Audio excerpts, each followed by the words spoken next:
considering the annual report of the Department of Environmental Affairs and Development Planning, together with its entity, which is the Nature Conservation. The meeting in considering this annual report is going to be in two parts. The first part is going to be a briefing with the Auditor General and the Audit Committee of both the department as well as the entity. And that meeting, which is this meeting, is going to be a closed session meeting of the committee, only permissible to members of the committee and members of the legislature, as well as the audit committee and the Auditor General. The second part of the meeting is going to be an open meeting where we allow the department with the minister and HOD and the rest of the department for purposes of considering the report and engaging with the report. Now, before we may start the meeting, honorable members, can I get an indication of the members that are present?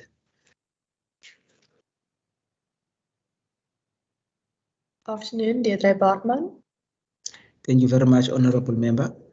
Good afternoon, Chair. Derek America. Thank you very much, honorable America. Good afternoon, Andrikus van der Westhuizen, and I believe I'm standing in for Honorable Maseko. Yes. Thank you very much, honorable van der Westhuizen. Afternoon, I'm Member Nkondlo. Thank you very much, honorable Nkondlo.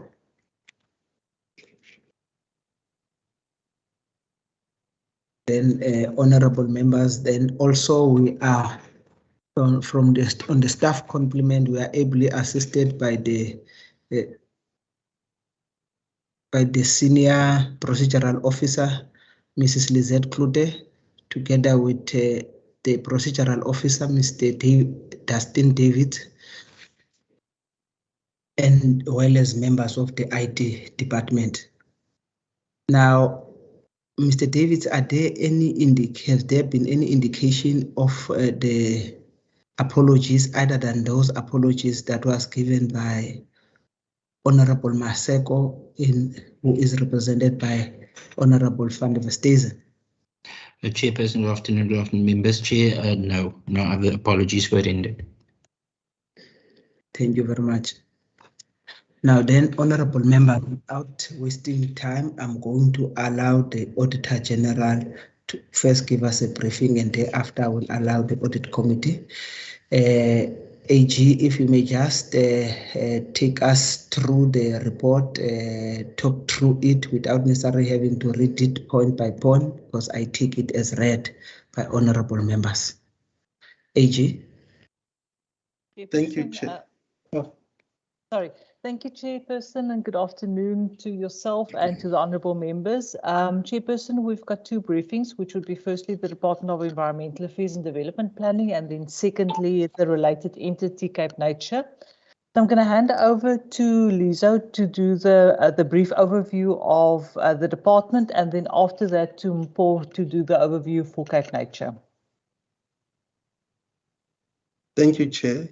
My name is Lizo. I'll just briefly show the screen. I'm going to be dealing with a briefing document for the Department of Environmental Affairs and Development Planning. With the permission, Chair, I would go straight to point to 1.5 funding. As indicated in the annual report of the department in page 11, the department spent 583.8 million on the budget of 588. This was about 4.8 million, which is 8% in the current year. And last year it was 1.6% underspending. With respect to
The minister and the HODs, are they in?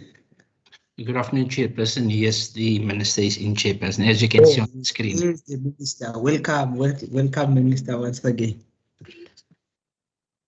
Then, honorable members, in that regard, let us start the second part of the Standing Committee on Public Accounts for purposes of considering the Department of Environmental Affairs and Development Planning Department, as well as its entity, which is Nature Conservation. We will be looking at the annual report of this department, and we will be looking at sections C as well as section E of the report. Now, this meeting, honorable members, unlike the previous one, it's an open meeting. That means it is also open to the members of the public. And when we finish our part of questions and deliberations of the report, we will give an opportunity to those members of the public who have attended and have indicated that they would like to ask questions. So now, without us wasting time, let me make use of the opportunity to welcome the department led by its accounting authority, which is the minister. This is the second time that we are seeing the minister now for another department. We've met with him previously for the Department of Local Government. And also, let me also welcome his department led by his administrative head, which is the HOD, as well as the entity, which is Cape Nature, the chairperson and the CEO. Welcome.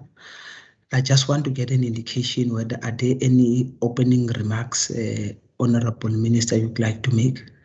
No, thank you, Honourable Chair. Pleasure to appear before you. And I know you won't have many questions because we've got our 8th clean audit in 10 years. Thank you, Chair. Thank you, Honorable Minister. HOD? Chair, thank you. I just want to apologize if you might pick up a little bit of background noise. That's because of Eskom's load shedding. I had to move from my home to the adjoining coffee shop. So trust it'll go well and all be clear. But from our side, thank you for the engagement. And we look forward to your overview of our portfolio. Thank you. Thank you very much.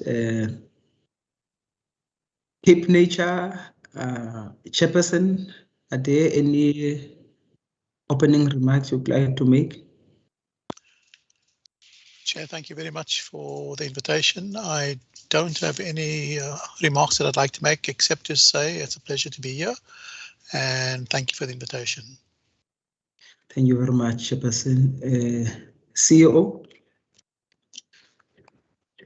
Good afternoon, honourable members and Minister, HOD colleagues.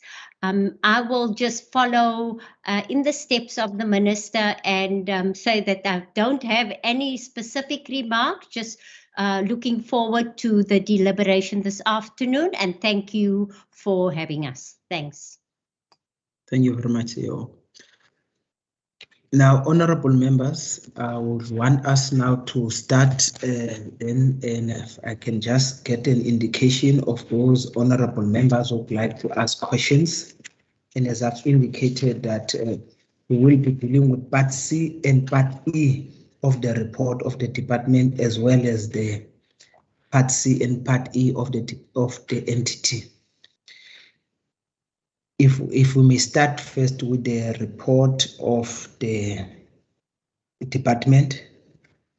Part C of the report start from page 88. Are there any questions? We'll say let's deal with both Part C's of both the department and the entity at the same time. If I can get an indication from honorable members, are there any questions that honorable members have asked, like to ask of both Part C's? I see Honorable Nkondlo's hand is up. Honorable Nkondlo, we may start in the meantime. No, thank you. Thank you, Chairperson. On Part C of the department, can I just understand in the emerging risks, in the risk of the department, if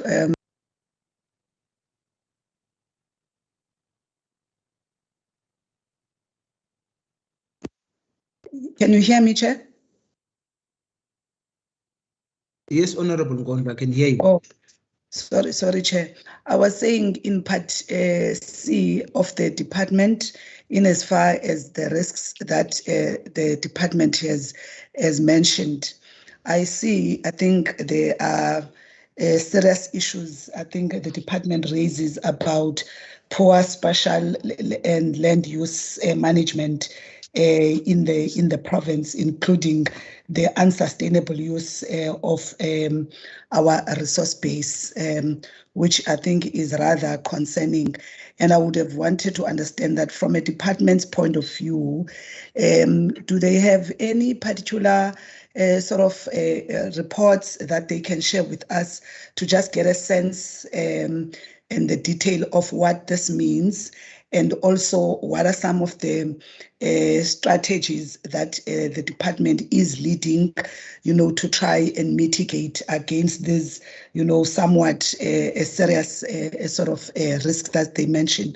Notwithstanding, I think when one reads through, they do mention that I think part of the problem of the space that they are in is the fact that some of these things, like your climate change risk, accumulate slowly. I think it's one of the things that they raise, and sometimes do not catch societal attention until it's too late.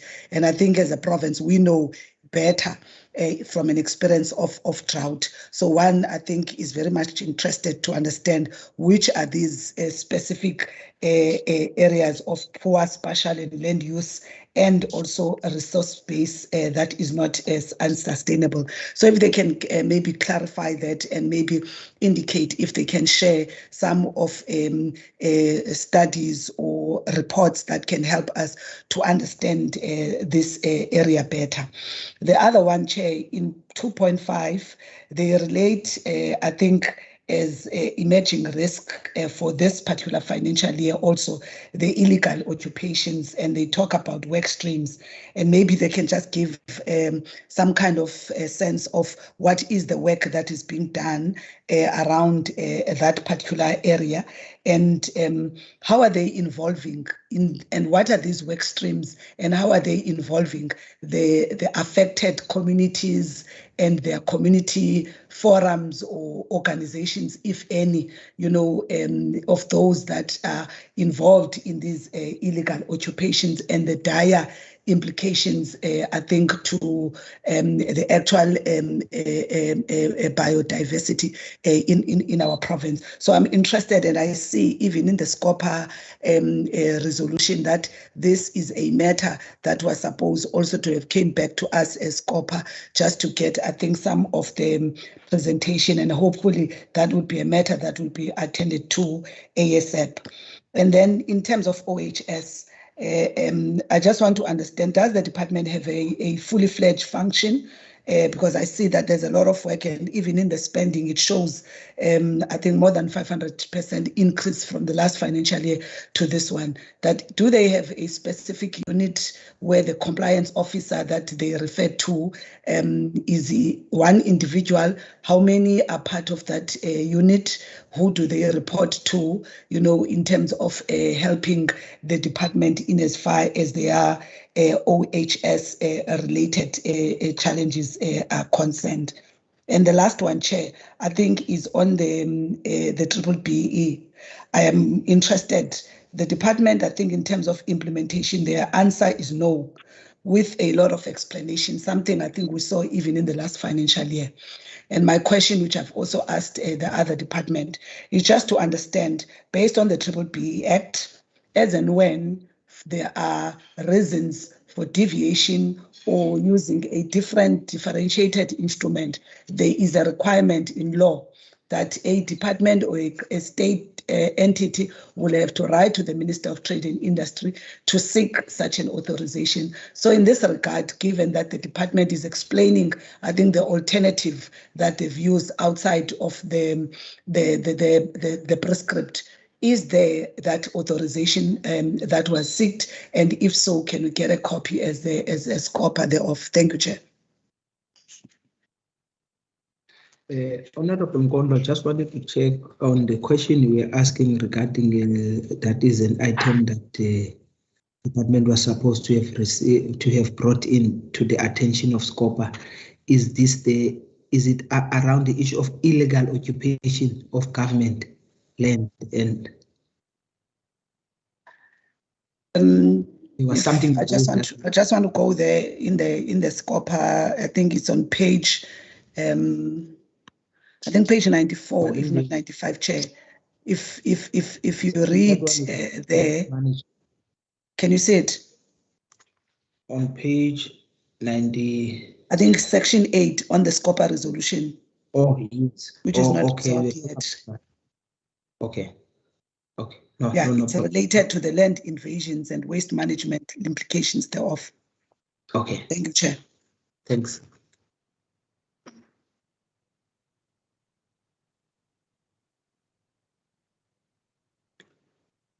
Oh, Honorable Boja.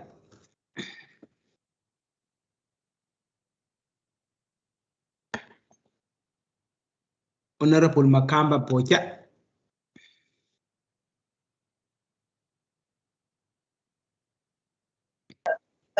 Chairperson, greetings. Am I audible? Yes, Chairperson. Yes, Honorable Ma'am.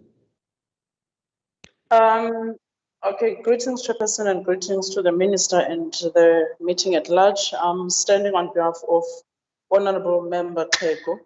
I've got 3 questions, Chair, on Part C, starting from page 120 with regards to the table at the bottom there, which is titled Annual and Quarterly Targets.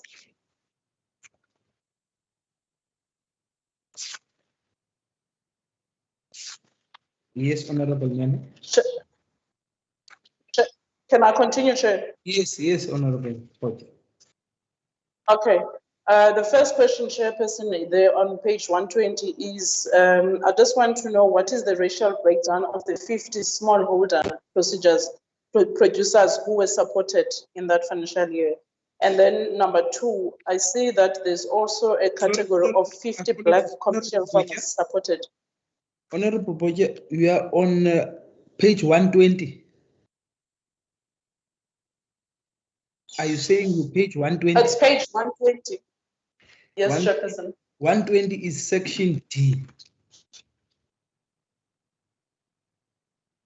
And we are dealing with section C. Yeah, I'm having network issues. I'm not sure if I'm audible. Or are you making speak on the chat session?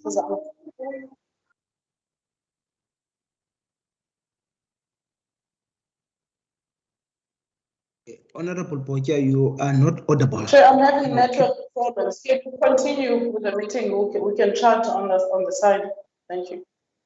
Oh, okay. Thank you very much. Apologies about that, Honorable Boja.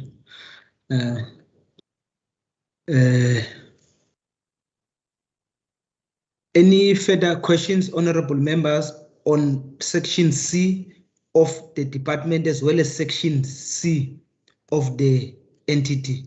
Honorable Nkondo, you did not have questions on section C of the entity.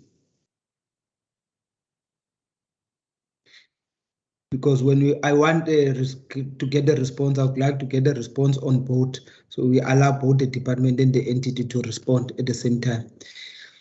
If then there are no questions on further questions from honorable members, can I ask the department to respond? Honorable Nkondo? Chair, just 2 questions on the aid nature. I just want to, yes, I think on the board attendance, I see the maximum meetings are 20, and I think there are members there, especially in the IT and Finance who have actually attended less than 10 meetings. So I just wanted to understand the reasons for these and if any impact to the committees that they are supposed to be serving. And then secondly, Chair, I just wanted to understand also in as far as their corporate social investment is concerned, is that I see that as the entity, they do some programs that they're doing with schools and the likes. And one would just want to understand, do they have a particular corporate social responsibility policy which also indicates how each in financial year, how do they choose which projects to fund and how those projects are funded. Thank you, Chair. Thank you very much, Honorable Nkondlo. Department and the entity, can you first get a response from the department first? Chairperson, thank you. If I take Member Nkondlo's questions, I'm first going to indicate I'm going to get some of my colleagues to contribute to the response. So just to give them a heads up while I then will proceed. On the matter of section 2.4 key risks, and in particular, the member highlighted the poor spatial and land use management performance, unsustainable use of our natural resource base, and also climate change and water security. So my request is going to be that Gerard Gerber, our Chief Director Development Planning, will speak to what mitigation measures we have put in place in respect of the poor spatial and land use management. And then I'm going to ask Karen Shippey to speak to the unsustainable use of resources and also within that climate change and water security. Then the second question from Member Nkondlo was in section 2.5, the illegal land occupation, and in particular also our experience then in the Drift Sands Nature Reserve land invasion, and the various work streams and the intergovernmental task team. I am going to ask or take the liberty of asking Karen Shippey, who's the convener and chair of the intergovernmental task team, who's also the lead from the department side, and then Dr. Ernst Baart, who's the lead from Cape Nature side, to answer that for us. I will speak to the OHS committee and structure, and then ask Mr. Anwar Ghafoor, who's been our COVID compliance officer, to perhaps briefly speak to that aspect of it. I'm going to ask our Director of Financial Management, Jan Fritz, to address or give an answer in response to the BBBEE and the department's status and position on that. And then I'll speak to the SCOPA resolution in section 8 on page 95. Perhaps if I can start at the bottom with the SCOPA resolution, Chair. I think that at last year's engagement, the recorded, you'll see on page 95 under the table section 8, the SCOPA resolution, and at the time of completing the and going to print with the annual report, the status is as was captured in the report. In other words, that we hadn't yet been scheduled by your committee for an interview and presentation. So the status was a no, but subsequent to that, through the engagement on your behalf by the procedural officer, Mr. Davids. We were advised that if the department could prepare a comprehensive written submission on the matter of waste management and critical service interventions to prevent or slow the spread of COVID-19 infections. And the department did prepare a comprehensive response with inputs from the relevant components, in particular the Directorate Waste Management, and that was submitted. I think probably about 2 months ago. I speak under correct. We can ask Mr. Davids to circulate or recirculate that, but that was the way we got feedback from the committee for the matter to be dealt with in that way. So subsequent to the annual report production, my understanding is that the matter has indeed been attended to and closed in accordance with the guidance and directions received from the Secretariat. Perhaps also let me deal with, because I want to give a short introduction on the question of the Occupational Health and Safety Committee and also COVID Compliance Officer. Chair, yes, we do have a very active, and in fact, during the COVID period, it was more active than is usually the case, for perhaps obvious reasons, in terms of also assisting the accounting officer with oversight in respect of managing within the department the COVID-19 pandemic. So we do have a formal OHS committee. Traditionally, it was chaired or is chaired by the Chief Director Management Support, stroke CFO. Because we had a vacancy there for 5 or 6 months, we got our Director Waste Management, who also has a health inspector background, to be our acting OHS committee chairperson. The department's EXCO, in other words, the chief directors, are part of the committee, so it's convened at a high senior management level. And we made in accordance with the prescripts, we made a formal appointment, I think back in April last year, of departmental COVID compliance officer, which has been Mr. Anwar Ghafoor. He had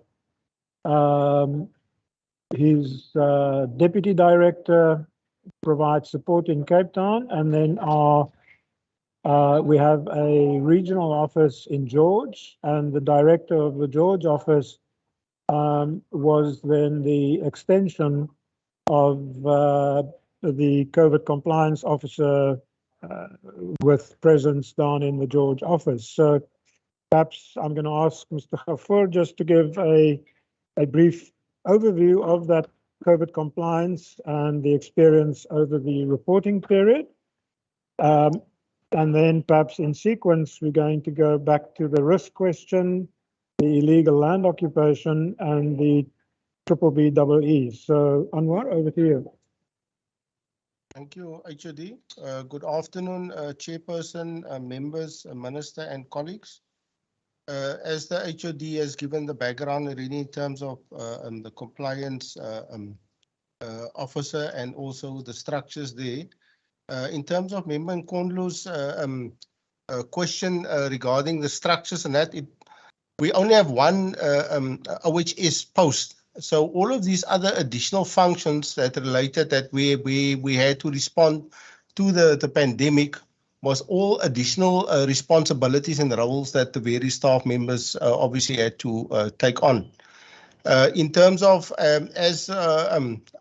being appointed as the COVID-19 compliance officer, remember when we got notification of the first lockdown, we had very little time to respond. And we managed to, during that, before we went into the first lockdown level 5, we actually managed to get our work arrangement policy, which provided for staff members to work from home and also on a rotational basis in place before we went into lockdown. Then we also had to I think the biggest challenge that we struggled with at that time was also to acquire, procure PPE, especially sanitizers and other, obviously there was very limited supply available, as everybody was obviously trying to get hold of the supply, and obviously the prices also were quite challenging at the time.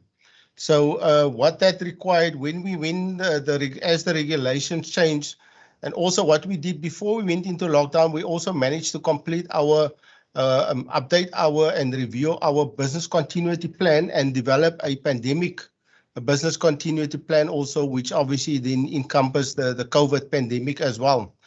What we also, as I said earlier, we only had one staff member on the structure, so it's not an additional structures that were created. We utilized our senior management in the department to play a key supporting role. And we also use all our emergency personnel that in terms of occupational health and safety. Remember, we have building reps for each appointed for each building. We have for each floor, we would have a fire marshal, a floor marshal, and also a first aider that was appointed in terms of occupational health and safety. So we utilize all of these staff members to obviously provide input and also support during this period. So what we did first, obviously, we ensured that there were appointed staff for all of the various floors. We also ensured that there was the necessary training provided, because obviously we had to make quite a few new appointments as well. And as the regulations changed as well, we then had to obviously develop and amend our occupational health and safety policy, and the COVID-19 Occupational Health and Safety Committee that the HOD referred to. During the initial months of COVID-19, we actually met on a weekly basis. And we then had to do, in terms of developing that occupational health and safety policy, we had to, as part of that process, we had to do individual risk assessments for all our staff to assess the vulnerability of our staff. We also had to do an assessment of the workplace in terms of the response in terms of COVID-19. And then we also had to develop a plan for the safe return to work of staff also during this period as well. So what we also did was, remember during level 5, there were staff that were critical staff that were identified and they were permitted, and the HOD issued all of them with permits so that they could at least move around. However, they were all working from home, and only on where necessary they would come to the office for that specific reason. As a compliance officer, I was full-time at the office all the time during this period. And then also when we moved to level 4, then we had to develop further protocols in terms of the safe handling of files. The cleaning staff then started returning to the office. We had to then get our staff that was responsible for that to ensure that all the necessary COVID-19 protocols, the supply of sanitizers and the cleaning material for the cleaners and all the various floors were in place. We issued all the staff with PPE, which included masks, sanitizers, and also surface sanitizer for the cleaning of their workspaces as well. So all of those protocols were implemented, and including the WCG issued a protocol for the disinfectant and cleaning of workspaces. And this was obviously where decontamination of certain areas were required when there were positive cases that were identified. So it required quite a bit of work. And as the regulations and the alert levels changed, we obviously had to adjust accordingly. The expenditure that the member referred to, remember, we had very little budget for OHS related, but it was mostly for training or to procure PPE, but that was the normal PPE for the environmental management inspectors that they required in order to perform their normal work. However, for COVID-19, we obviously had to procure COVID-19 specific PPE, and also for all the staff, we had to procure sanitizers and masks and all related for the EMIs as well, for them able to perform their work. So that expenditure relates specifically to PPE. And a small portion relates to the training, but that's a normal training of occupational health and safety representatives, whether it's the first aider or the fire marshals. So as the alert levels change, we also developed a rotation schedule. Then, as in terms of the maximum capacity that was allowed in the building, and we then manage and monitor that on a monthly basis. And with the various managers and the staff. We also implemented obviously various controls at the entrance levels in terms of screening of any visitors or staff members. And eventually we moved over to electronic application where you didn't have to fill in a manual questionnaire. So there were various measures, but it was a team effort during this process, both from all the staff, from senior management, from ministers' side, from senior management, and also from all the staff to play their role and to take on the additional roles in order to ensure a safe environment for our staff, and also to ensure that we continue with service delivery during this period. So in a nutshell, Chair, that is what has transpired during this period that we had to implement to ensure a safe working environment for our staff. Thank you. Chair, I'm then going to move back to the first question from Member Nkondlo and ask Gerard Gerber to come in and speak about the risks associated with the state of our development planning, to be followed by Karen Shippey to speak to the risks associated with the unsustainable use of resources and climate change, water security. Gerard, and then Karen. Good afternoon, honourable members, Chairperson, Minister, HOD and colleagues. Thank you for the question. In terms of the risk associated with poor spatial planning and land use management by all three spheres of government, at the national level, national government, as part of the diagnostic that was done that informed the National Development Plan and then the National Development Plan itself, have identified this risk for all three spheres of government. It's related to the challenges of associated with the land markets in terms of where land is available and the price of land, and the fact that often the pressures to deliver housing opportunities is much greater and exceeds the capacity to proactively do the land assembly in terms of better located land. And therefore, at a national level, but implemented across the country in partnership with all three spheres, the integrated urban development framework, then in particular in terms of this risk, put forward areas to be addressed by all three spheres. In terms of our own effort as a department, as one of the role players, if you go to the annual report, we set out some of the effort on pages 45 and 46 of the annual report, where we touch on the broad body of work in terms of advancing spatial transformation. And there's shift that's been underway for quite some time. So some of it relates to the planning and budgeting processes of all of government, where we're trying to shift it from budget-led planning to planning-led budgeting.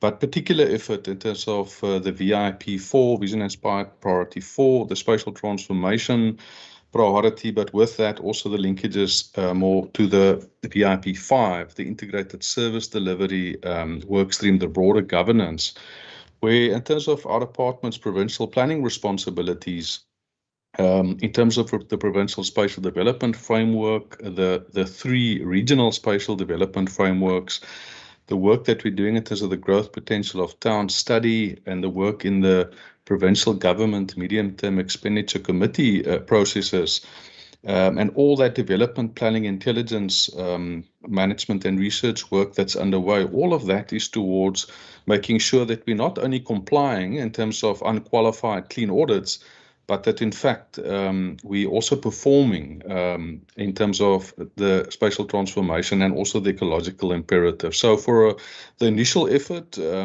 was dominated by the law reform in the country, both at the national level, the provincial level, and across our municipalities.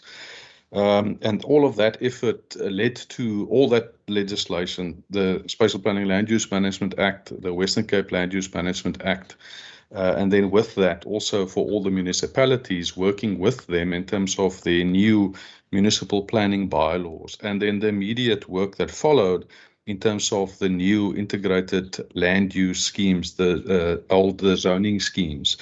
And now the effort has shifted that while we now have a better governance system in place, it is now about monitoring that performance of everybody, but specifically of provincial government and then the municipalities, in order to then provide the support, both in terms of making sure that the enabling system is enabling and that we share the best practices, but also zooming in on specifically whether we are performing in space and in terms of the sequencing that is required. A particular area of focus in terms of the monitoring of the municipalities, there's a strategy in place. We're gathering that data in terms of how the municipalities are doing. There's a state of development planning report that we can share with the members that set out where are we at in terms of development planning and spatial transformation. And the work is also still evolving, because the research that we're busy doing, we shared earlier with the other committee, there more than 300 indicators currently in the broader system, looking at levels of compliance, level of performance, but we are working with all the spheres of government to try and rationalize those in order for us to be more responsive. A particular area of focus as a key enabler in terms of spatial transformation, the municipal spatial development frameworks, and the capital expenditure frameworks that form part of the municipal spatial development frameworks, and how those then also inform and enable all of government's delivery in a particular municipal space in a particular community. But as mentioned, the state of development planning report, a critical report to then share with the members. In terms of the illegal occupation of land, and the different work undertaken.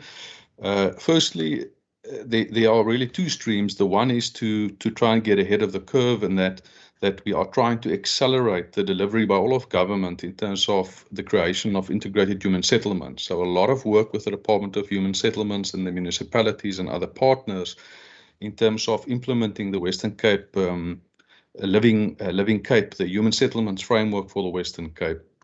And with that also one of the key programs, the informal settlement support program. So specific work and work streams in that regard, providing support to the human settlements delivery across the province and the municipalities. But specific work also underway in terms of the unlawful occupation of land. There's work happening at the national level that we're participating in. SALGA is coordinating that. And there's a number of key national role players, National Public Works, PRASA, and others that are involved. But to date, there's been an operating manual that's been developed that to address the unlawful occupation of land. It's got a focus on municipalities, but what's set out there guides all spheres of government. There's also an agency agreement that has been developed to be used for municipalities to enter into agreements with other organs of state. And also a cross-boundary agreement has been developed when different municipalities need to enter into agreements for cross-boundary effort. And the more recent work is focusing on a model municipal planning bylaw to better respond to these issues. We've also released, as Western Cape Government, while that work was underway, 2 circulars to guide municipalities. They're both landowners, but they're also the Municipal Land Use Authority, and we've provided specific guidance in 2 circulars to the municipality, setting out the empowering provisions in terms of both their responsibilities, but also what's available to them in terms of the environmental and planning legislation, and how they should be dealing with these matters. I'll leave it at that. Thank you. Over to my colleague Karen then to speak to the resource issues. Thank you. Thank you very much, Gerard, and greetings to all the honourable members, Mr. Chairperson, MEC, our CEO of Cape Nature, as well as my HOD and all other colleagues present. So it's actually an enormous question that's been asked, and I'll do my best to cover it in a reasonable time frame. So for our department, one of the reasons why we have raised these as risks and actually elevated them into the provincial sphere as enterprise level risks is that we're seeing globally a recognition over the last decade or so that environmental failures are actually causing huge economic damage as well as livelihood loss and life loss. So, just in terms of looking at the last 10 years, we've had the hottest years in recorded history. We've had some of the largest storms ever seen in the globe. We've had heat waves. We've had massive fires across Europe and Australia, and of course ourselves. And what we're seeing here is essentially something that the World Economic Forum is also tagging, is that over the last decade, our risks globally to our economy and to our well-being is in fact more and more environmental risks. So we have been tracking environmental trends for several years now. In fact, since 1994, it's been required that provinces produce a State of Environment report. This report is essentially a collection of the information from a 5-year period that indicates the actual state of various themes, and these themes cover things like our coastal waters, our fresh water, our mountainous areas, our biodiversity, our air quality, waste management, etc. And every single one of these, other than perhaps waste management and air quality, which have stabilized, we've actually seen a declining trend. So we've been flagging for a while that what we are doing to our systems is actually undermining them. And these are systems that are life support systems. We can replace them with human-made solutions, but that's incredibly expensive, and it requires not only capital investment, but a lot of operational management. And at the moment, the environment does it for free. So keeping our riverways healthy, keeping our water quality of a good high standard, making sure that we can actually engage with wetlands and use them as the sponges that they were intended to be, as well as to fill our groundwater aquifers. All of these things are done as a matter of course, but we are hardening the surfaces, we are removing vegetation, we are clearing dune fields, and we're moving even into our floodplains. So we're doing an incredible amount of damage across the province to those systems that actually support us, not to mention things like our bees and other pollinators that we know are under a lot of pressure. And if we don't have those natural pollinators, then our agriculture suffers. So it's a very complex network of impacts that are happening. And for us, these are some of the biggest risks that we face moving forward. And they will undermine any other development progress that we've made in order to make sure that people actually have a healthy environment to live in. If they can't get access to clean water, if the municipalities can't afford to clean it because it's that polluted, all of these things just make our situation worse. So we do have a State of the Environment report. There's one from 2018, and in 2023 we will be doing our next one. We also have a State of Biodiversity report, which you will see was actually released this year. It was released online because of COVID, but there again, what we're picking up is that we're seeing a massive fallout from our species diversity in almost every area. So whether you're talking about dry land, fresh water, seawater, our insects, our land mammals, we're actually seeing a tremendous strain on those populations across the board. So certainly we can share that with the committee. As I said, we've elevated into the corporate risk space, because this is not just something that our department can respond to. We obviously need public works and agriculture. We need all of our departments to pay attention to how we do our business, how we're future-proofing ourselves, but then also how we're not doing more damage where we don't need to, and in fact restoring where we need to. So our department is very involved in the water security side of things. We have multiple plans for our catchment areas, which are predominantly focused on our mandate areas with biodiversity and with our water pollution colleagues. So in terms of that broader catchment management, it is very much about trying to protect our resources, our surface resources, so our river systems, making sure that where the rain does fall, it gets into our dams rather than being caught up by alien vegetation. And then obviously also being able to make sure that our aquifers recharge so that those towns who are reliant on groundwater can actually survive as well.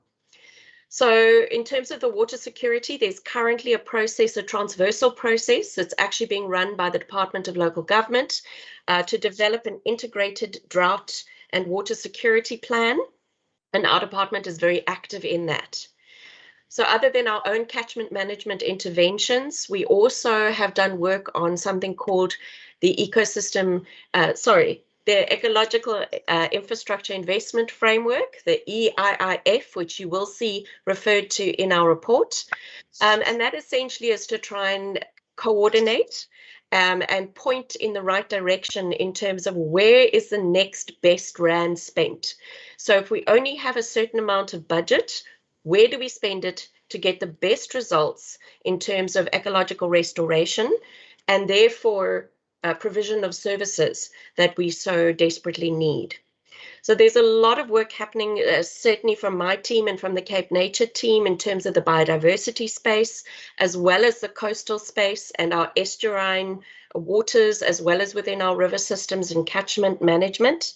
And that's something that we're focused on very particularly. So what I suggest we do is provide you with the state of biodiversity and the state of environment reports.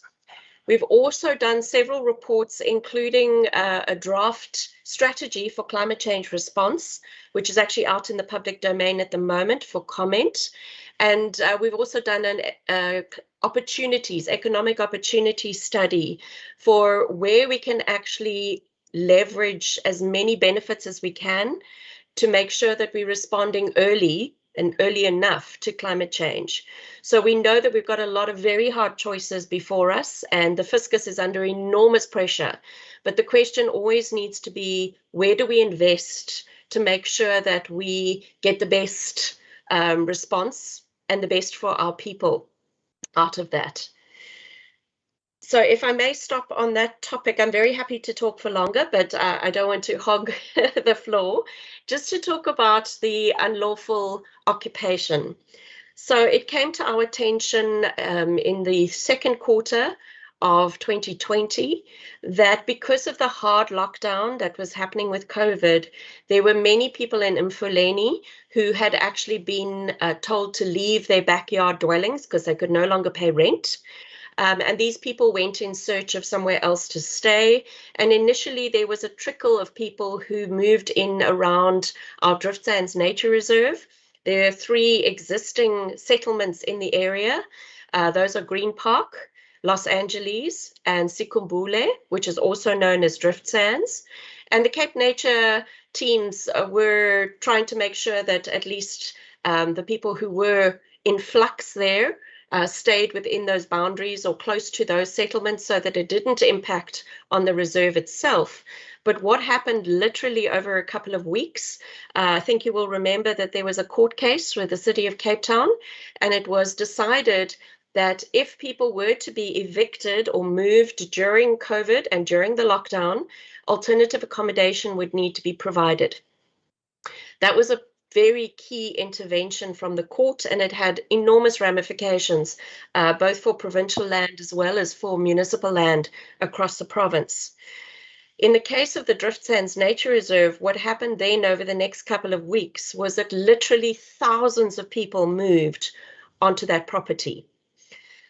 This was something that Cape Nature immediately went to get court papers to try and move those people. But of course, the condition that they needed to provide alternative accommodation meant that overnight there was an enormous risk and a huge potential cost to being able to house these people elsewhere.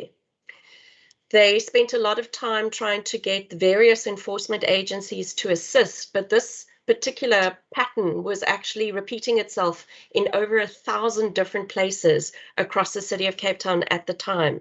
So you will remember when most of us were sitting in our homes, if we were lucky working from home, during May, June, July last year, these people were desperately trying to find a place where they could at least have shelter. Between the period of September and December, that number escalated incredibly rapidly to about 8,000 structures. And unfortunately, those structures started encroaching on the rivers, and they also encroached on a retention dam that is on site. It's actually a City of Cape Town infrastructure. And people found that if they went onto the dam wall and cut a platform into it, that they could elevate themselves above the water level, and therefore they invaded the dam itself. Because of this, obviously, Cape Nature had to appeal for assistance, and Minister Bredell put a task team in place in January of 2021 to try and pull essentially the whole of government together to actually create a task team and respond to this in a comprehensive way. So that task team has been working now for the last 10 months, and we really have been coordinating together with the City of Cape Town. The people have not been moved to date. The COVID requirements are still in place at this point, but we do need to move people, and it's intended to happen before the end of 2021-22 financial year to a safer location. What we discovered when we went into the details was that the dam itself is a massive risk. Because of where and how it's located, it can fill up within 2 to 4 hours. And that means a rise of 2 to 6 meters of water. If that sort of thing happens in a major storm, if a major system comes through the Western Cape, then we could actually lose lives in that environment. So we will be moving people to a safer location on site to try and make sure that the City of Cape Town can gain access to their dam infrastructure and rehabilitate it so that there is no danger of that dam deteriorating any further. So it is something which I think has been a great heart sore for the biodiversity of the area. There's been irreparable damage done to the nature reserve, but obviously the focus has been around working with the people who are there. We've appointed service providers through the Department of Human Settlements, who's working very closely with us to be able to engage with the leadership structures that were emerging. And in fact, we're having processes at the moment to support those leaders and actually train them how to engage with their people and strengthen those community relationships so that we have formal groups to work with. So yes, I think it's been an incredibly difficult ride for us, and I would like to offer Ernst Bart a chance to comment. He has been serving with me on that task team and represents Cape Nature interests in this matter. Thank you, Karen, and Honourable Chairperson and Honourable Members, everybody in the room, MSC, thank you very much for the opportunity. I will be rather brief by underscoring what Karen has just said and supporting the work that the task team has put in over the last 10 months. It has been quite an intense period, but we stay focused and we intend to see this thing through. Chair, I want to just confirm that during the course of last year, Cape Nature had to make a decision and about the future of the Drift Sands Nature Reserve as a nature area conserving very important biodiversity, but not only biodiversity, also serving a very important function in terms of what we call ecosystem services. In other words, the retention dam and the associated wetlands on the Driftsands Nature Reserve playing a very important role in protecting people from flash floods, and Karen has alluded to the fact.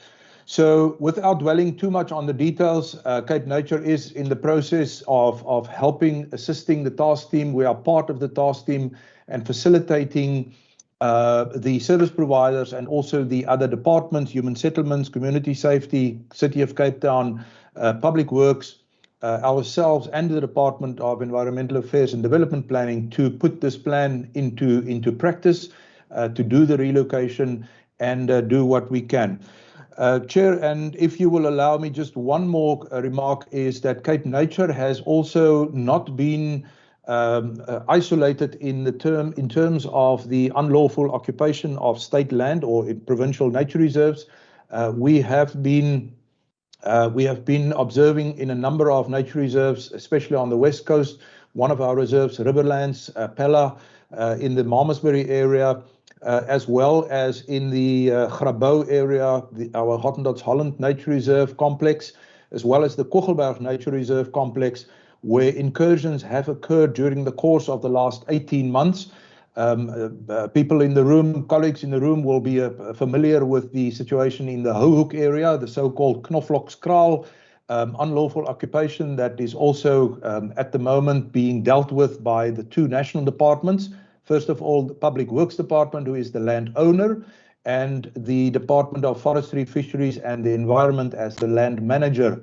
Cape Nature has developed and had approved by the board a strategy in terms of how to specifically deal with land or incursions of unlawful occupation on provincial nature reserves, on state land.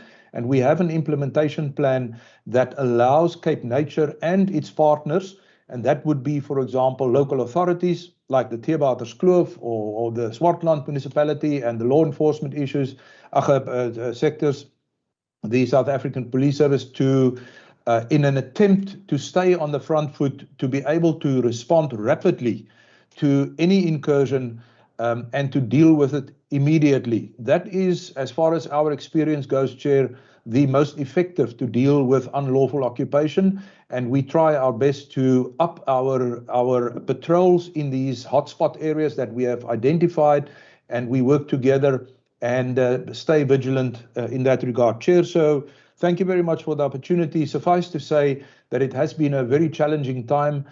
Cape Nature stays on the alert. All our landscape teams have been instructed to remain alert for unlawful occupation, and we do what we can to respond rapidly and effectively. Thank you very much. Chair, then the last question from that first round was the one in respect of the department's position and or outcome in respect of the broad-based Black economic empowerment, BBBEE, and Financial Director Johan Fritz will give you our context on that. Thank you. Thank you, HOD. Good afternoon, Chairperson and committee members. On the question on BBBEE, and in particular the deviation part, just to note that organs of state and entities are required to annually report to the BBBEE Commissioner in terms of the BBBEE Act. So what has been recorded in the annual report is the compliance information, which needs to be reported on. And then the departments are required then to submit the annual report together with the compliance information to the BBBEE Commissioner, which the department then did submit during the month of October this year, this particular annual report. In terms of the preferential procurement policy, where it's been indicated no, just to note that the department doesn't have a standalone preference procurement policy. As part of our business processes, we are implementing the Preferential Procurement Policy Framework Act and its regulations, in particular the 80/20 and the 90/10 preference point system. The subsequent to the 27 preferential procurement regulations, Provincial Treasury did an assessment of the regulations and then also National Treasury instructions that were issued, and then updated the Provincial Treasury instructions, in particular PTI 16A. And then together with those, and then the update basically included the requirements of the 2017 regulations. Together with that, Provincial Treasury then developed a set of what they call the pro forma accounting officer system. So this accounting officer system basically then becomes the policy that are being utilized by the departments to implement these particular regulations. So as I indicated, there is no standalone preference policy, but the department have implemented its accounting officers system for supply chain management and asset management, which then forms the policy environment for the department. Thank you. Chairperson, thank you. I think that covers the first round of questions. Back to you.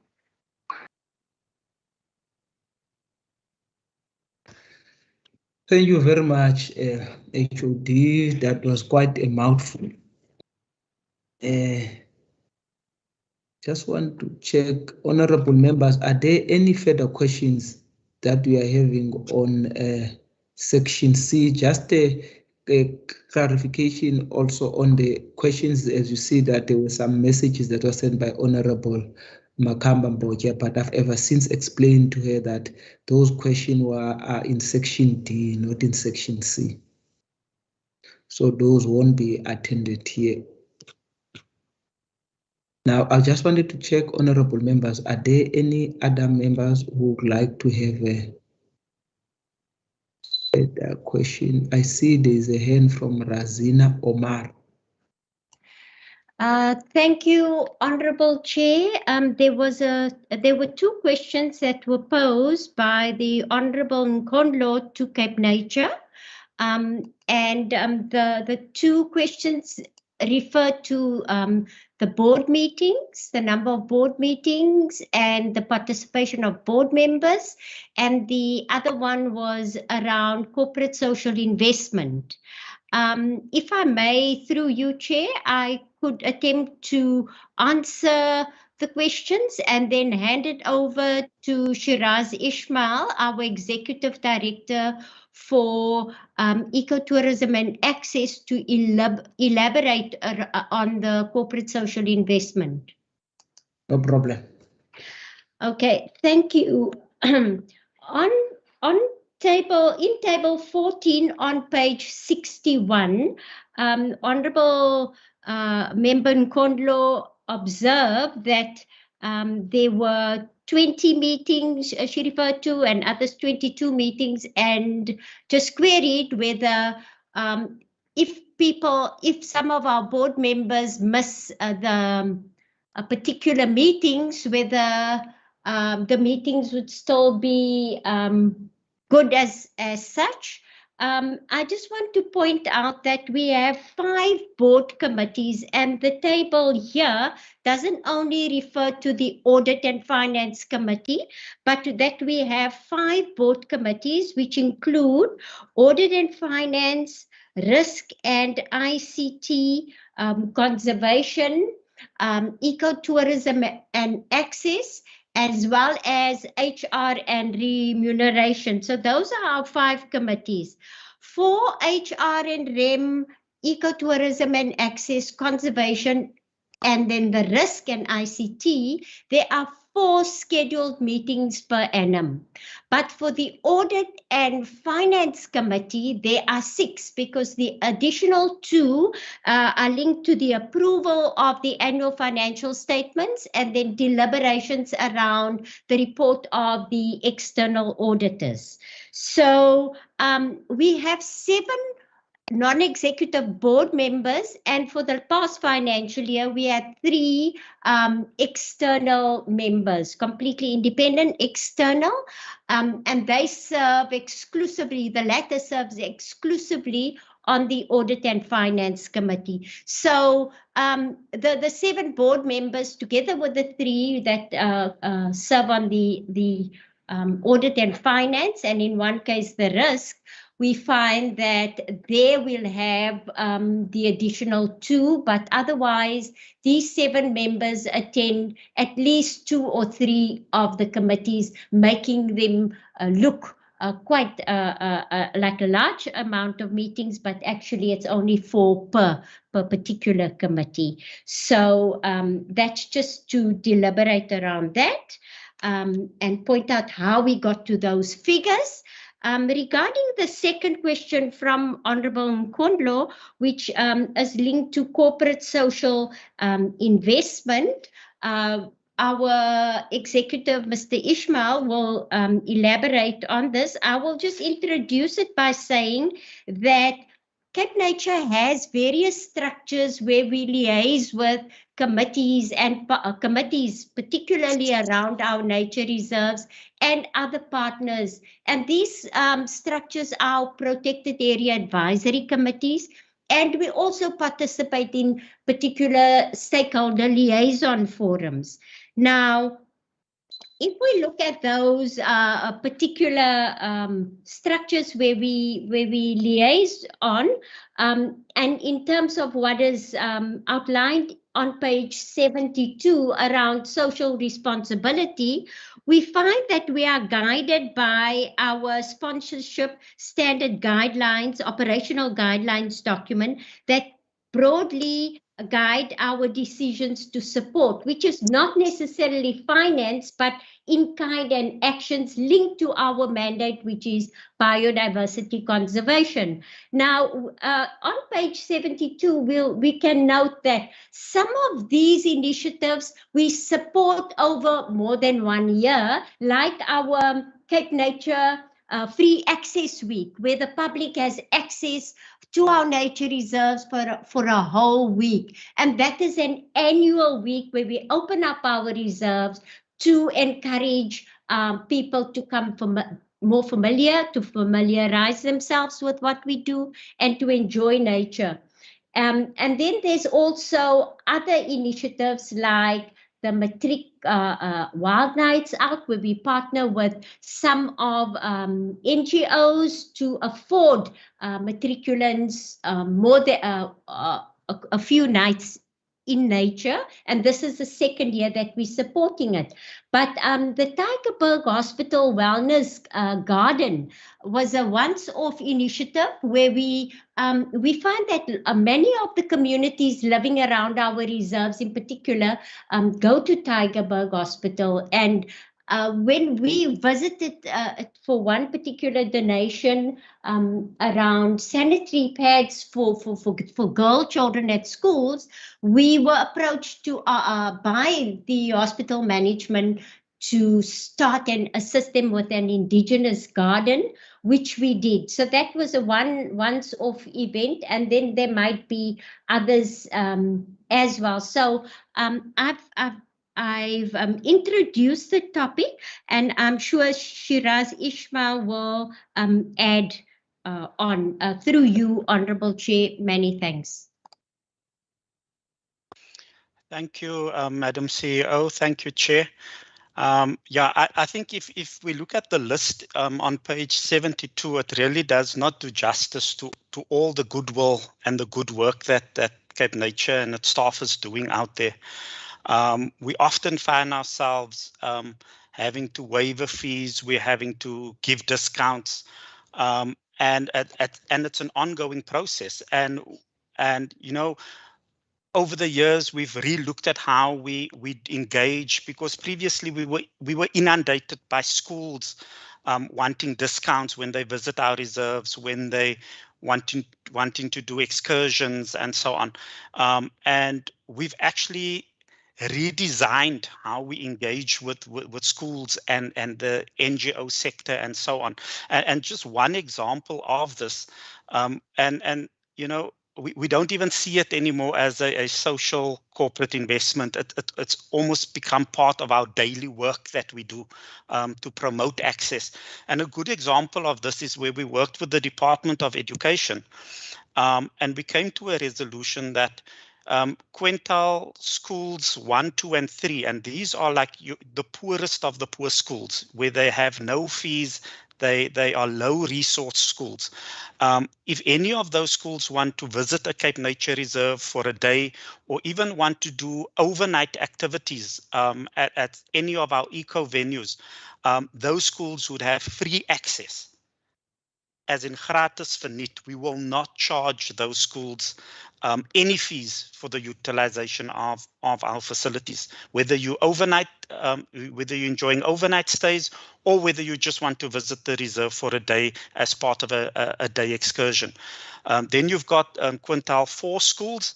They are more your old Model C schools, where we do charge a small fee. And then obviously you have your quintile 5 schools. Those are your more affluent private schools, where we have a different fee structure. So we've staggered these things over a period of time. And it's really starting to work very effectively. We almost never ever say no when we are approached by whether it's specifically schools or even people in the who works in the social sector and social NGOs, where we feel we can add value. And you know, nature reserves provides insight. It provides a time to think, a time to heal, and that is what we are. Why we also exist to a large extent is to provide access to these pristine protected areas. So it's inherently built into how we operate and how we run the entity. And the model that I've spoken about earlier has been in operation for ±2 years, and so far it's working quite effectively. Thank you, Madam CEO, and thank you, Chair. Thank you, Chair. We've done.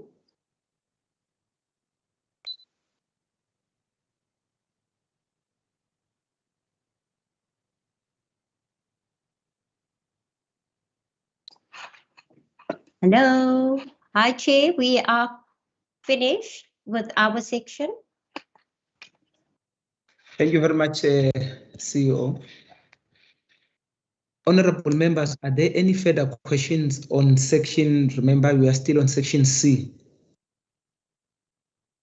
If there are no further questions, can we move to section E of both the department and the entity? Can I get an indication of members who would like to ask questions? Honorable America.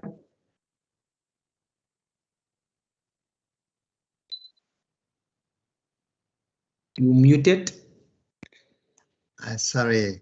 Good afternoon, Yes, Chair. Good afternoon, Minister, and to officials on the platform and colleagues. Chair, allow me to congratulate the department and the entity on what Mr. Slack was saying, full house of clean audits. And I think it is something to celebrate, and it's a celebration of the dedication and hard work of the officials, particularly, and the oversight structures that and that's been developed and that's in place. So I have just 2 or 3 questions, Chair, that I'd like to pose. And first to the department, and it relates to the irregular expenditure. The irregular expenditure for the financial year under review is 84,000 Rand. Application had been made for 100,000 Rand that was incurred the previous financial year. And in terms of the sort of details surrounding the irregular expenditure, application for condonation was made, and the status of that is just unclear at this stage. And perhaps if we can get an indication whether that sort of application has been sort of granted or not. But further to that, Chair, details surrounding the irregular expenditure would suggest that it's mostly evolved around the non-compliance of tax status of the supplier, and a number of disciplinary steps were taken. And if one look at the table further on in the report, or in it states that there's a categorization of where in the process that particular irregular expenditure is. And in terms of this report, it's an indication that, one, it is still in the discovery, at the discovery stage. That was now at the end of the financial year. And the question around that, where now do we find ourselves in terms of the disciplinary steps or the corrective action that is being initiated?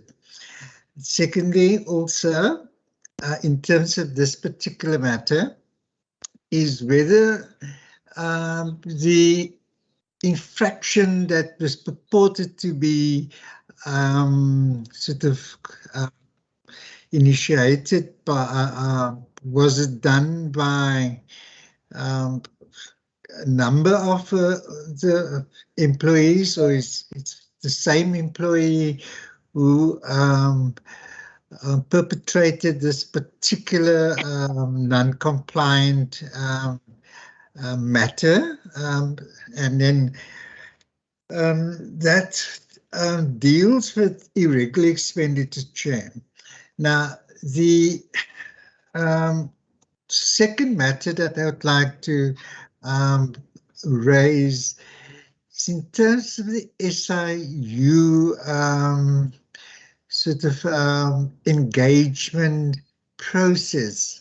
Can we get some more detail around that? And because we know, particularly in the political environment, matters that may have no sort of merit gets referred for inquiry, and we incur costs as a result of such an engagement. And whether what's the status around it, because the SIU, they certainly do not conducting investigations as a charitable sort of process, and we do incur costs. Then for now, Chair, I'm going to, in terms of the entity, in terms of Cape Nature, I just want to ask two questions, and that relates to intangible assets and services in kind on page 110 in the hard copy. So there's an amount reflected of 2,809,911 rand. Now, my question is that how do we determine the fair value of services in kind? And who does the determination? Is there yeah, just that. And then on page 116, in relation to employee benefits obligations, etc., in terms of the sensitivity analysis, it states that there's a post-employment benefit obligation on the entity. I mean, I'm asking the question in the context of the retirement benefits that's available to employees. And some employees belongs to a defined contribution benefit, and other employees that at a certain stage could only belong to a defined contribution benefit, and an opportunity was provided for employees to move from the contribution benefit to the defined benefit plan to defined contribution plan. Sorry for that So in terms of the note, it says that the department does not, is not under any obligation to cover any unfunded benefits. Is that only in relation to those staff members that belong to defined contribution benefits, say the funder that belong to underperforms, and the department obviously will not bear the responsibility? And I want to link that question to the post-employment benefit obligation, and possibly part of that would be post-retirement medical aid subsidy that the department is obliged to comply with, particularly to those people who are entitled to the benefits and those retirees. And that the amount of close to 5 million rand as post-employment benefit obligation, perhaps sort of a greater clarity in terms of what is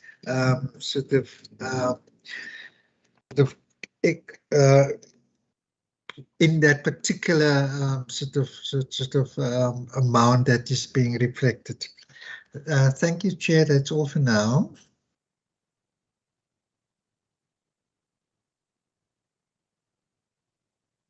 Thank you, Honorable America. Honorable Ngonjo. No, thank you, Chair.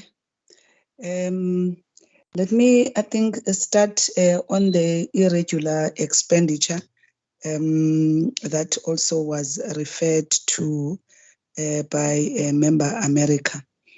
I'm interested in as far as the irregular expenditure is concerned, just to understand, as one sees in the current financial year. I'm not sure whether these are individual transactions, which are about 4, amounting to almost 184, which the reasons thereof is awards done or granted to non-compliant tax status of the suppliers. I just want to understand, how did these came about, and is it a matter that has been corrected and being corrected into the future, into the department? Because this is part of the prescript. One wouldn't understand how was it missed in almost all these transactions that are part of the irregular expenditure. Any particular reason why such would have been granted with such, and Chair, perhaps if one can just get some information about this 9 million, the previous financial year non-compliance on CITB Act, which was condoned by Treasury. What exactly, what is involved there, and if indeed such a report can actually be shared with SCOPA and also the condonment of Treasury in that regard. And then in the same vein, Chair, in that same page in 23.4, that the one on the non-compliance with public service regulation, a directorship while employed, does it mean this was somebody within the department? And if so, I don't remember, and I can be directed if I'm making a mistake. I don't remember this being expressed in the conflict of interest governance report. So I'm not sure. That is why I'm asking whether this irregular expenditure as a case is something not recorded there also, because this would have been part of a conflict of interest if somebody employed in the department was also doing business which resulted to this irregular expenditure. And if I'm incorrect in terms of understanding of interpreting what is here, more than willing just to understand what this means. And then as a further, Chair, I'm interested to know, I think in page 188 of the department, if maybe the department can just explain, because I see almost more than a sort of a significant decrease in the spend on empowerment, on environmental empowerment services between the last financial year and the current one. Maybe just some context there for the department just to explain to us.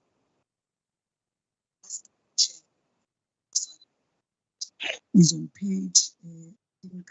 Honorable Nkondlo, you're fading. Okay, my last one. Can you hear me now? Yes. Okay, I think it's two pages. It's 202 and 203. In 202, if the department can just explain what is this please sentence agreement funding from private enterprises. If they can just give more information about that and what private enterprise is involved there and what exactly is that funding for. And also to just say in page 203, I think if they just can give any update in as far as the litigation that is being referred to, where the HOD is said to be one of the accused or persons to be a defendant there, if I'm understanding that one correctly. Thank you very much, Chairperson.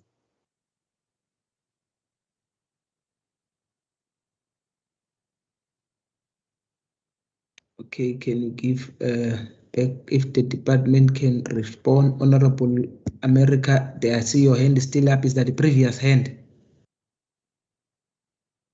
Sorry, Chair, that's legacy hand. Sorry. Okay. Now, I know the department can be very elaborative in their responses. I'm not trying to say that they must I'm not trying to rush them, but then if they can just respond to those questions briefly, and then if honorable members got follow-up question, they will do so. Chairperson, thank you. We will certainly look to be very brief. Can I just, because I had a dip in my reception right at the end with Member Nkondlo, I did get the first part of the last question, note number 14.2, the private enterprise, just to explain that. And then she asked something else about, and that's where my reception dipped. So if you could just repeat the very last part of the last question. Something about okay. the HOD also. Okay, the litigation HOD in page 203. If you can just give an update on that case. Okay. Thanks. Okay. Chair, I'm going to be very brief because I'm going to ask. There are the two questions, both Member America and then also Member Nkondlo, around the irregular expenditure. I'm going to give the very short progress statement that, as seen in the report, at the time of going to print, those matters were still under investigation. I'm talking specifically about note 23.2 on page 210. So the 4 cases totaling 184,000. My input response is that the investigation was completed. There were findings and corrective actions, but I signed off the report on the 3rd of November. And it has now been, the file has been submitted to Provincial Treasury for consideration. I'm going to ask that our CFO, Tapelo Musomi and Johan Fritz, perhaps just reflect on the context, the findings, as has been asked. And then also, I think the second part of Member Nkondlo was to perhaps just contextualize the note 23. We've already spoken about 23.2, but also 23.3, some of that historic background, which is those 2 cases have been condoned by Provincial Treasury.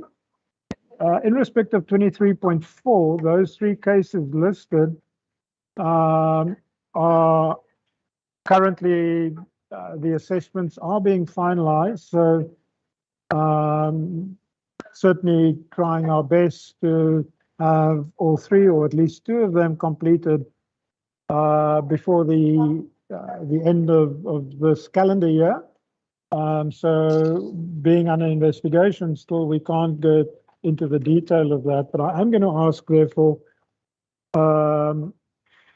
CFO to, with support from Director Financial Management, talk about the consequence management of the 184,000 case. And then I'm also going to ask for the second question from Member America, the SIU engagement process. In other words, what happened there and costs, whether there are any.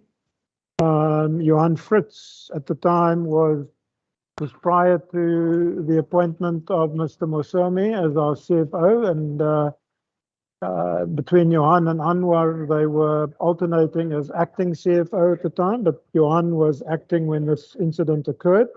So Johan will give you the explanation on that.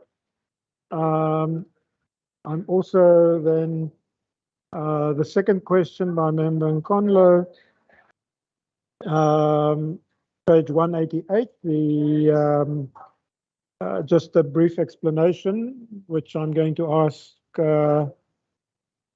Johan to give us that explanation on Program 6, the Environmental Empowerment Services, the reason for the year-on-year decrease. And then the last one, also ask Johan and Tapelo's input on note 14.2, the private enterprise. And I can answer the second part, which is why I just wanted to get clarity, the dispute and the Labour Court case. And I can confirm that we've had the ruling by the Labour Court that the matter has been settled in our favour. In other words, the contingent liability of 517,000 rand that will be reversed in our books. We took the matter on review to the Labour Court, and the court found in the department or the employer's favour. So this matter has now been settled without any adverse consequences, financially or otherwise, for the department. So I'm going to then hand over to Tapelo Johan to just talk about the fill-in, where I haven't dealt with any aspect of the irregular expenditure, as well as SIU, and then also program Program 6, the Environmental Empowerment Services. Thank you.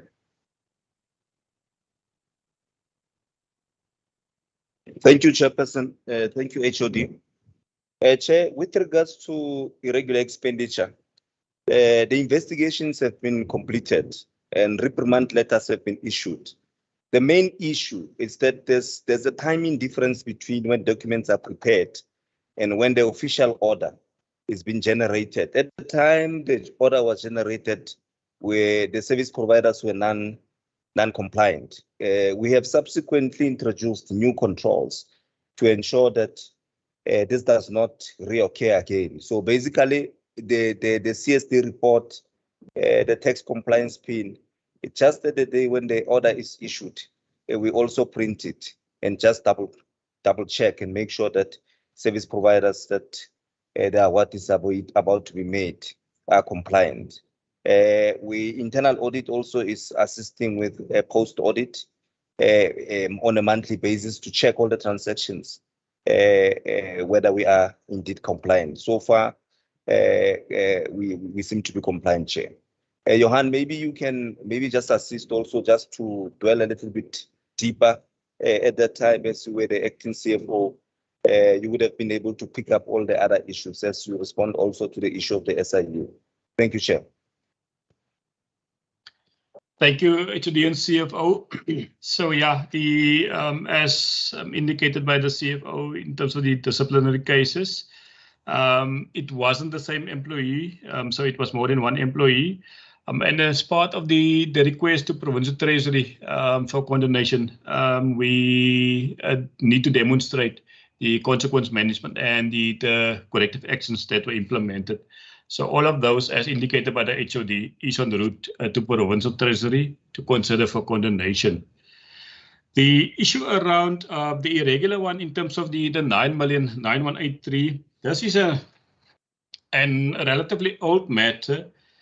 The department had a intervention in the Drakensberg area, in particular the Langerig informal settlement, or the settlement there, where there were certain activities on that particular area.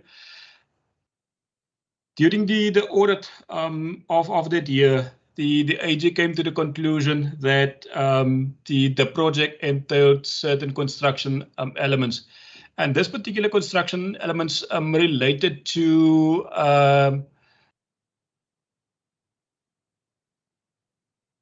construction activities that linked up with the municipal sewage system, and then also where the two roads were paved. So there was a long debate between the department and the AG, and eventually it was concluded after a further legal review also that the department didn't adhere to the CIDB Act and its regulations in terms of these construction matters. And then also, and hence the expenditure was indicated as irregular. Internally within the department also, as part of the consequence management letters, but then also issued to the particular bid committee members, and then also to other officials as part of the process to indicate that when it comes to construction matters, that it's not in the department's forte. We either need to work through the Department of Public Works and Transport, and then also in consultation with the local CIDB office. We also had some interventions with the local CIDB office in terms of further training with regard to the requirements of the CIDB Act and its regulations.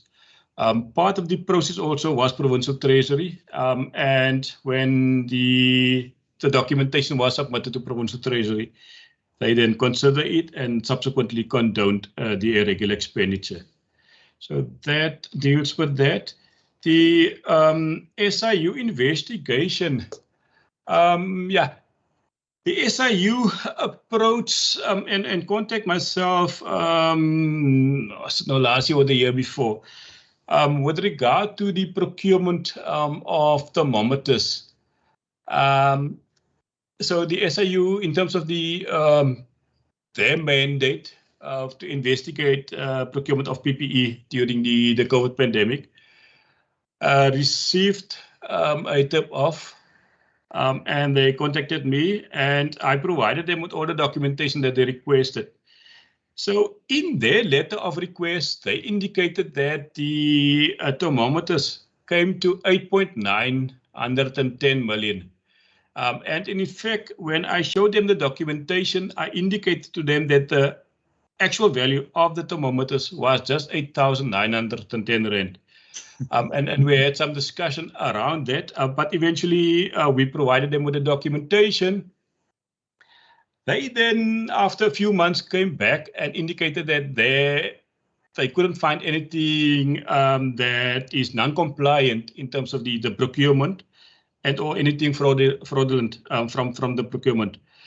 But as part of the investigation, they had to incur certain costs, and in terms of the proclamation, they charged us 42,000 rand.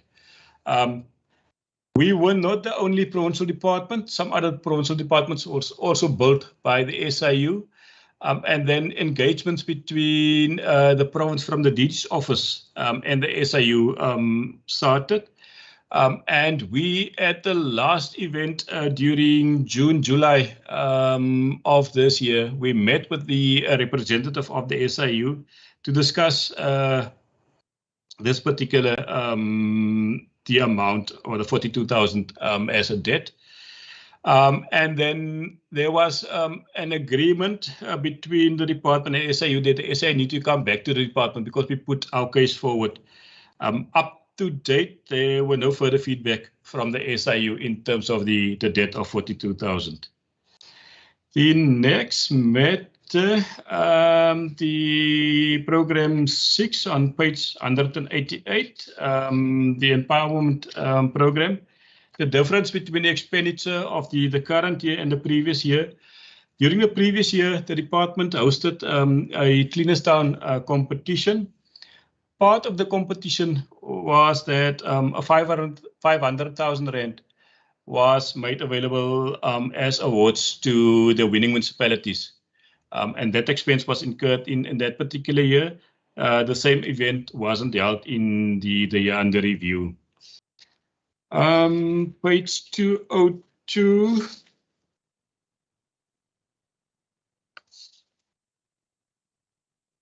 The plea and sentencing agreements in terms of Section 105A of the Criminal Procedure Act.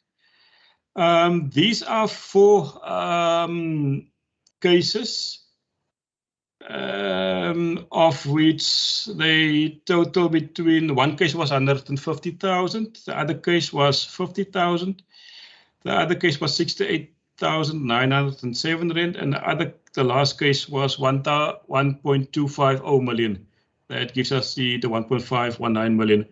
So there were agreements between these particular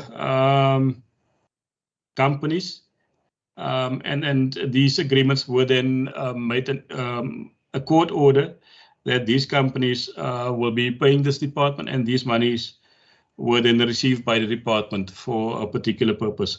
But our colleagues from our legal chief directorate, they can also add should it be necessary.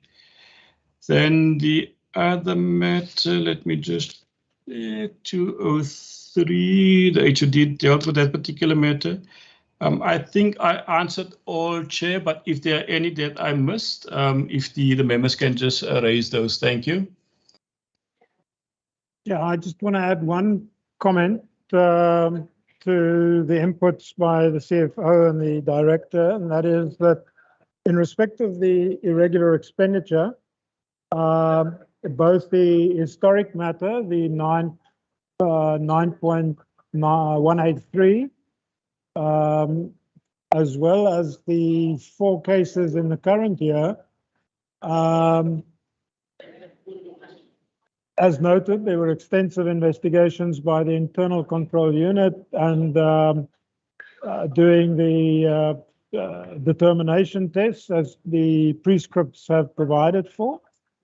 And I think it's important just to note that although the 4 cases this year and that the CI BD Act case of 2 years ago were classified as irregular, the department did not suffer a loss and value for money was obtained, and that there was no reason to suspect the possibility of fraudulent, corrupt, or other criminal conduct emanating from the incurrence of the irregular expenditure. So I just think it's important to note that as well. Thank you.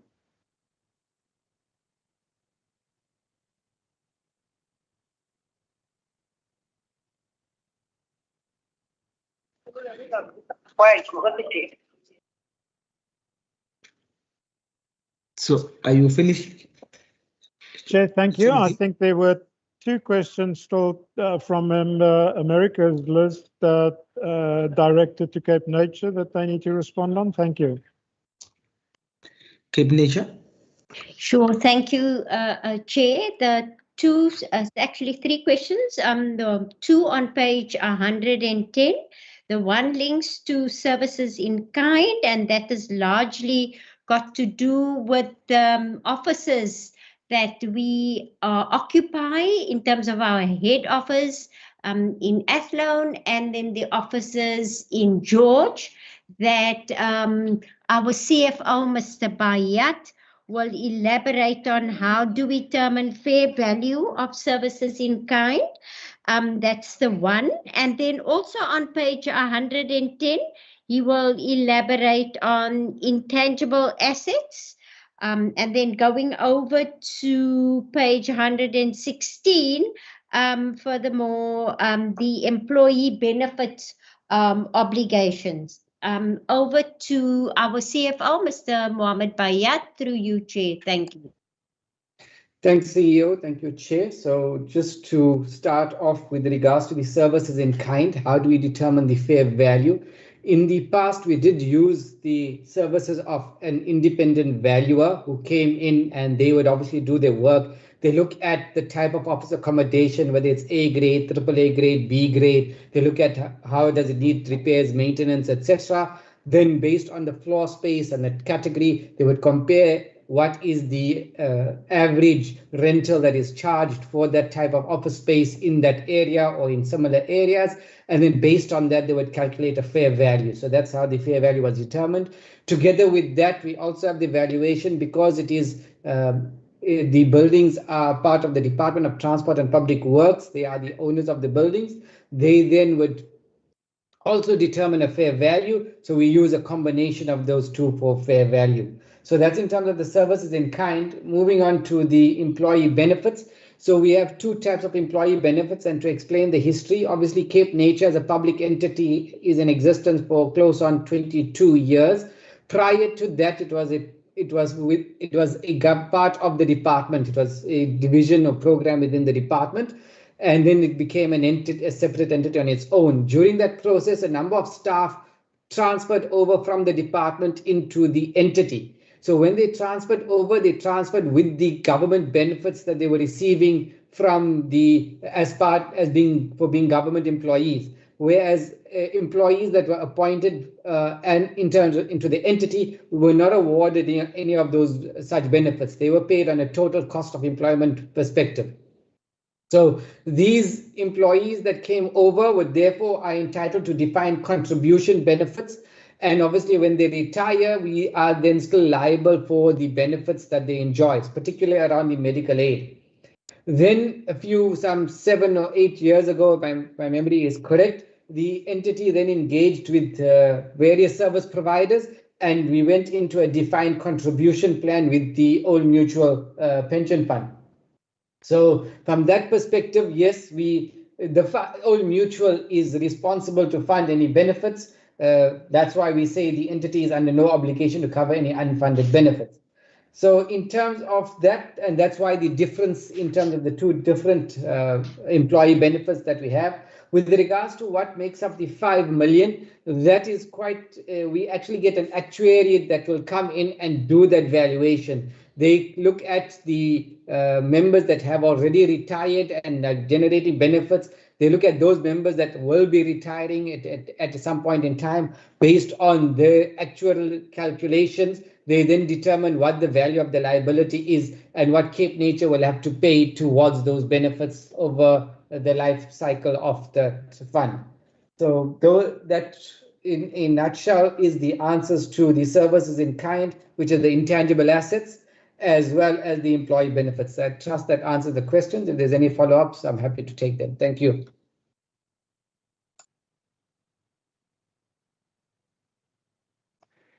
Thank you very much, Cape Nature. Are there any additions maybe from Cape Nature, from the department?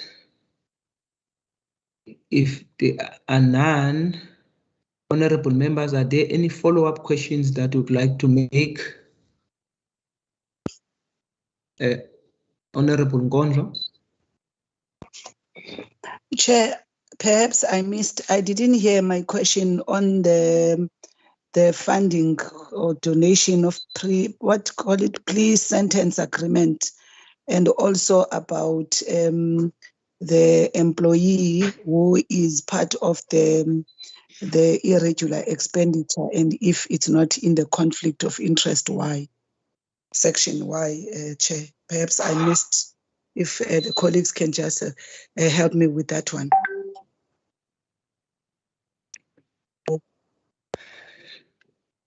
Department? Chair, I think the regular expenditure in terms of the non-compliance, I'm talking about 23.4, the non-compliance line item with public service regulation, the directorship while employed. The response is that matter is still under, as the heading at 23.4 says, under assessment. So it has not yet, because it's under review or assessment still, it's not included in the main note. So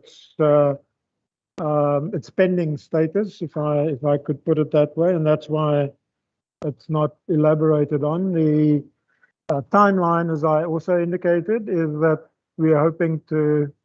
I last week received the legal reports on that line item as well as the third line item, and I haven't had the opportunity to review those submissions, but my intention is to complete the review process and sign off the submissions with my findings by the end of this month. So that's the status as far as that goes. Thank you.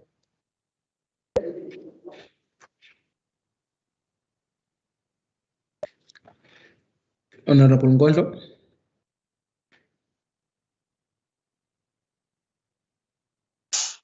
Okay, Chair. Okay. Any further questions, honorable members?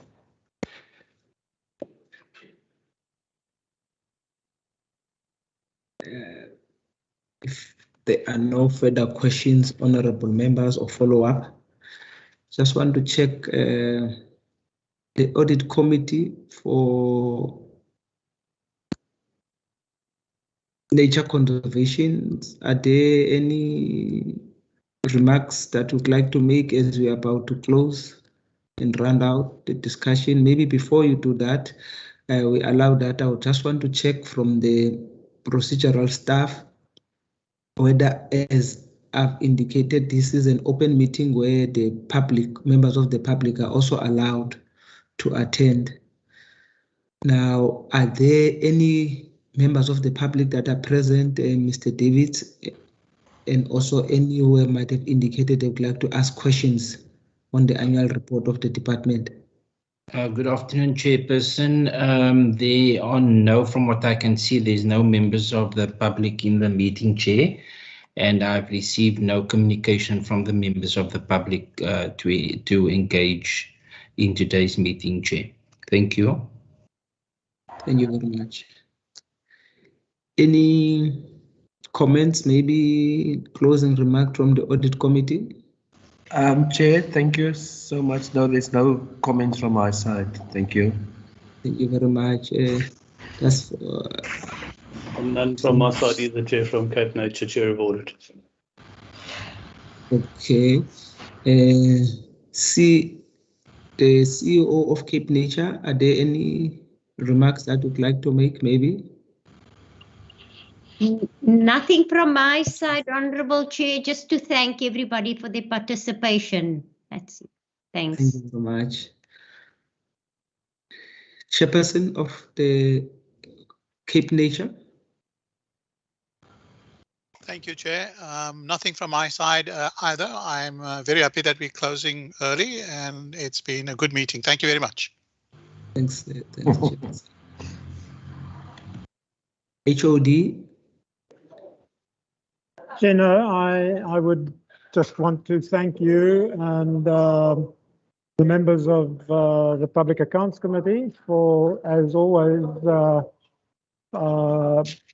executing your role and function as oversight, asking those questions, and I would acknowledge the both the level and depth of some of those questions, but also the department's responses. That we certainly don't shy away from being asked questions about these very important matters. So I then just want to thank the spirit and the way in which the engagement has taken place this afternoon and express my appreciation on behalf of my team. Thank you. Thank you very much.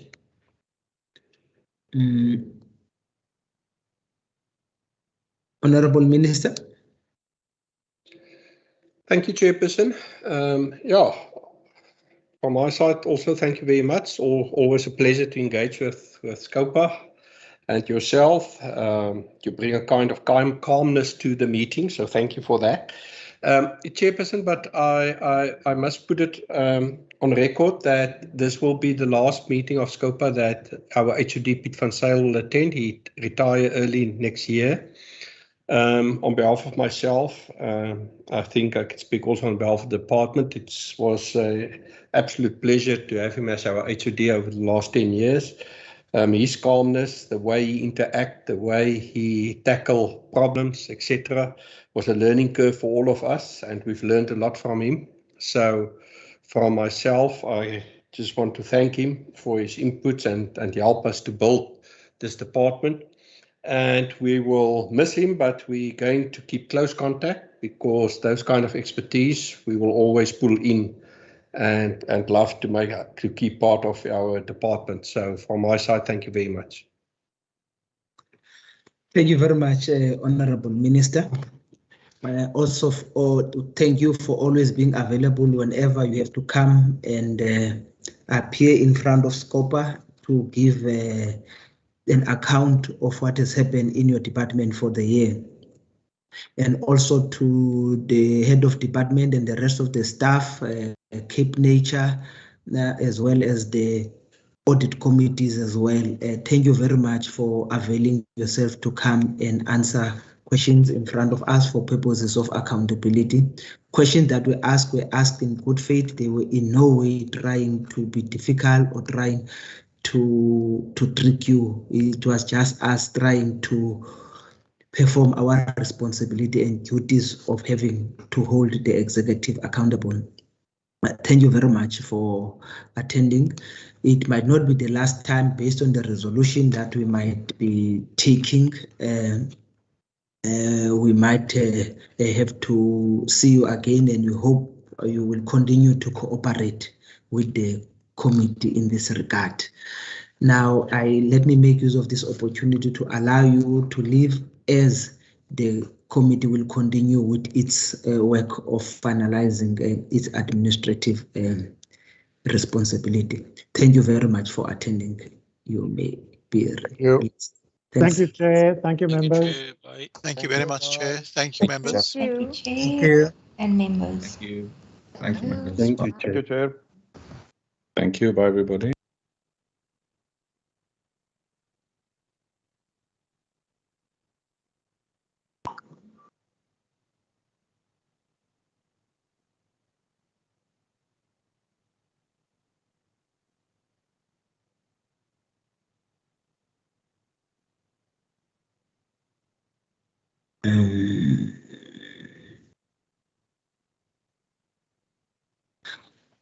Yes, I think it looked like almost everybody who's supposed to leave have left the meeting. Now, honorable members, can I get